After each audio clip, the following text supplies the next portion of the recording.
ನಮಸ್ಕಾರ ಎಲ್ರಿಗೂ. ಸರ್ಕಾರದ ಕಡೆಯಿಂದ ಪ್ರತಿ ತಿಂಗಳು ಪೆನ್ಷನ್ ಅಮೌಂಟ್ ಅಥವಾ ಪಿಂಚಣಿ ಹಣವನ್ನು ಪಡಿತಾ ಇರ್ತೀರಾ.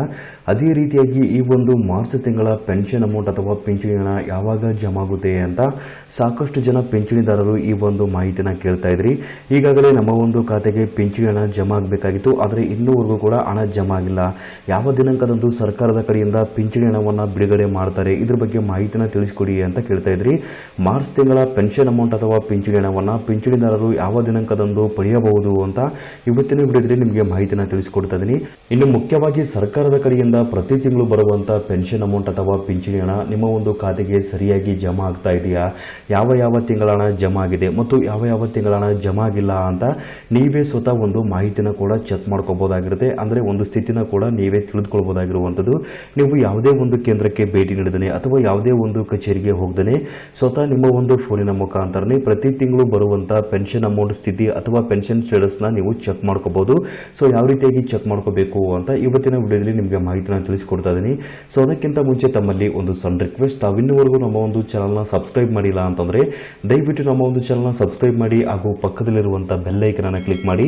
GSP ಕ್ಲರ್ಕ್ ಚಾನಲ್ ಅನ್ನು ಸಬ್ಸ್ಕ್ರೈಬ್ ಮಾಡೋದ್ರಿಂದ ಸಾರ್ವಜನಿಕರಿಗೆ ಉಪಯುಕ್ತ ಆಗುವಂತಹ ಮಾಹಿತಿಗಳು ಹಾಗೂ ಕೇಂದ್ರ ಸರ್ಕಾರದ ಕಡೆಯಿಂದ ಮತ್ತು ರಾಜ್ಯ ಸರ್ಕಾರದ ಕಡೆಯಿಂದ ಸಿಗುವಂತಹ ಯೋಜನೆಗಳ ಮಾಹಿತಿಗಳನ್ನ ಕೂಡ ನಮ್ಮ ಒಂದು ಚಾನಲ್ ನಿಂದ ನೀವು ಪಡೆಯಬಹುದಾಗಿರುತ್ತೆ. ಸೊ ಅದರಿಂದಾಗಿ ದಯವಿಟ್ಟು ನಮ್ಮ ಒಂದು ಚಾನಲ್ ಸಬ್ಸ್ಕ್ರೈಬ್ ಮಾಡೋದು ಮಾತ್ರ ಮರಿಬೇಡಿ. ಸರ್ಕಾರದ ಪಿಂಚಣಿಯ ಯೋಜನೆಗಳಾಗಿರುವಂತಹ ಇಂದಿರಾ ಗಾಂಧಿ ರಾಷ್ಟ್ರೀಯ ವೃದ್ಧಾಪ್ಯ ಯೋಜನೆ ಆಗಿರಬಹುದು, ವಿಧವಾ ಪಿಂಚಣಿ ಯೋಜನೆ ಆಗಿರಬಹುದು, ಅಂಗವಿಕಲ ಪಿಂಚಣಿ ಆಗಿರಬಹುದು, ಸಂಧ್ಯಾ ಸುರಕ್ಷಾ ಯೋಜನೆ ಆಗಿರಬಹುದು, ಮನಸ್ವಿನಿ ಯೋಜನೆ ಆಗಿರಬಹುದು, ಮೈತ್ರಿ ಯೋಜನೆ ಆಗಿರಬಹುದು ಮತ್ತು ಇನ್ನಿತರ ಯೋಜನೆಗಳ ಕಡೆಯಿಂದ ಪ್ರತಿ ತಿಂಗಳು ಪಿಂಚಣಿದಾರರು ತಮ್ಮ ಒಂದು ಖಾತೆಗೆ ಹಣವನ್ನ ಕೂಡ ಪಡಿತಾ ಇರ್ತಾರೆ.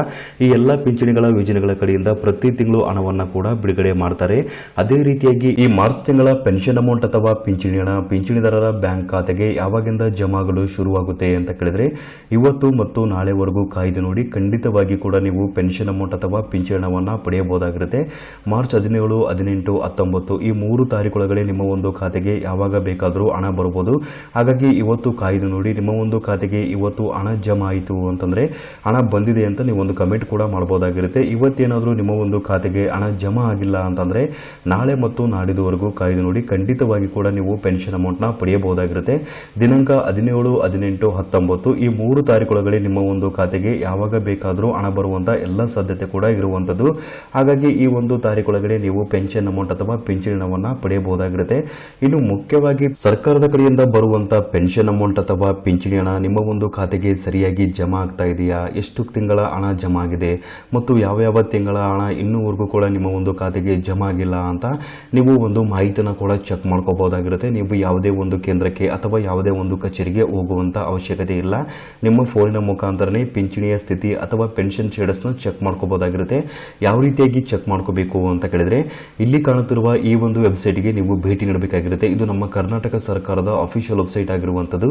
ಈ ಒಂದು ವೆಬ್ಸೈಟ್ ಲಿಂಕ್ ನಾನು ಈ ಒಂದು ವಿಡಿಯೋ ಕೆಳಗಡೆ ಇರುವಂತಹ ಡಿಸ್ಕ್ರಿಪ್ಷನ್ ಬಾಕ್ಸ್ ಅಲ್ಲಿ ಕೊಟ್ಟಿರ್ತೀನಿ. ನೀವು ಅಲ್ಲಿಂದ ಓಪನ್ ಮಾಡ್ಕೊಂಡ್ರೆ ಇಲ್ಲಿ ಕಾಣುವಂತಹ ವೆಬ್ಸೈಟ್ಗೆ ನೇರವಾಗಿ ಭೇಟಿ ನೀಡ್ತೀರಾ. ಈ ಒಂದು ವೆಬ್ಸೈಟ್ಗೆ ಭೇಟಿ ನೀಡಿದ ನಂತರ ಇಲ್ಲಿ ಪಿಂಚಣಿ ಸ್ಥಿತಿ ಅಂತ ಇರುತ್ತೆ ನೋಡಬಹುದು. ಸೊ ಈ ಒಂದು ಆಪ್ಷನ್ ಮೇಲೆ ಕ್ಲಿಕ್ ಮಾಡ್ಕೊಳ್ಳಿ. ನಂತರ ಬೆನಿಫಿಷರಿ ಸ್ಟೇಟಸ್ ರಿಪೋರ್ಟ್ ಅಂತ ಬಂದಿರುತ್ತೆ. ಇಲ್ಲಿ ಕೆಳಗಡೆ ಎಂಟರ್ ಬೆನಿಫಿಷರಿ ಐಡಿ ಅಂತ ಇರುತ್ತೆ ನೋಡಬಹುದು. ಬೆನಿಫಿಷರಿ ಐಡಿ ಎಂದರೇನು ಅಂತ ಕೇಳಬಹುದು. ನೀವು ಪಿಂಚಣಿಯನ್ನ ಪಡೆಯಲು ಅರ್ಜಿನ ಸಲ್ಲಿಸಿರ್ತೀರಾ. ನಿಮ್ಮ ಒಂದು ಅರ್ಜಿ ಅಪ್ರೂವಲ್ ಅಥವಾ ಅನುಮೋದನೆಗೊಂಡ ನಂತರ ಬೆನಿಫಿಷರಿ ಐಡಿ ಅಥವಾ ಫಲಾನುಭವಿಗಳ ಸಂಖ್ಯೆ ಅಂತ ಒಂದು ನಂಬರ್ನ ಕೊಟ್ಟಿರ್ತಾರೆ.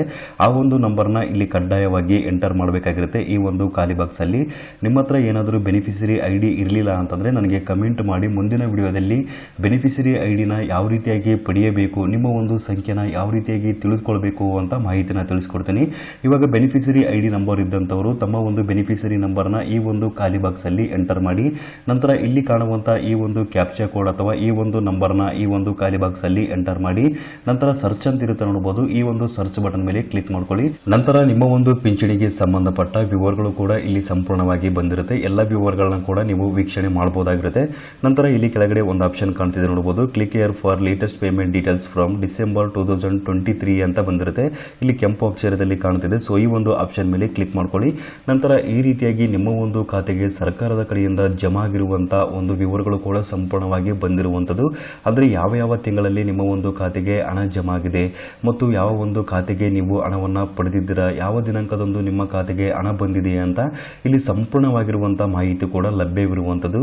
ಈ ರೀತಿಯಾಗಿ ನಿಮ್ಮ ಒಂದು ಫೋನಿನ ಮುಖಾಂತರ ನೀವು ಸ್ಟೇಟಸ್ನ ಚೆಕ್ ಮಾಡ್ಕೋಬಹುದಾಗಿತ್ತು. ಸೊ ಈ ಒಂದು ಮಾಹಿತಿ ಎಲ್ರಿಗೂ ತಿಳಿದಿರಲಿ ಅಂತ ನಾನು ಇವತ್ತಿನ ವಿಡಿಯೋದ ಮೂಲಕ ನಿಮಗೆ ಮಾಹಿತಿನ ತಿಳಿಸ್ಕೊಟ್ಟಿದ್ದೀನಿ. ಸೊ ಈ ಒಂದು ಮಾಹಿತಿ ನಿಮಗೆ ಇಷ್ಟವಾಗಿತ್ತು ಅಂತಂದರೆ ಮಾಹಿತಿ ಅಥವಾ ವಿಡಿಯೋಕ್ಕೊಂದು ತಪ್ಪದೆ ಲೈಕ್ ಮಾಡಿ ಹಾಗೂ ಎಲ್ರಿಗೂ ಈ ವಿಡಿಯೋನ ಶೇರ್ ಮಾಡಿ. ಸಬ್ಸ್ಕ್ರೈಬ್ ಮಾಡ್ಕೊಳ್ಳೋದು ಮಾತ್ರ ಮರಿಬೇಡಿ. ವಿಡಿಯೋ ನೋಡಿದ್ದಕ್ಕಾಗಿ ನಿಮಗೆ ತುಂಬ ಧನ್ಯವಾದಗಳು.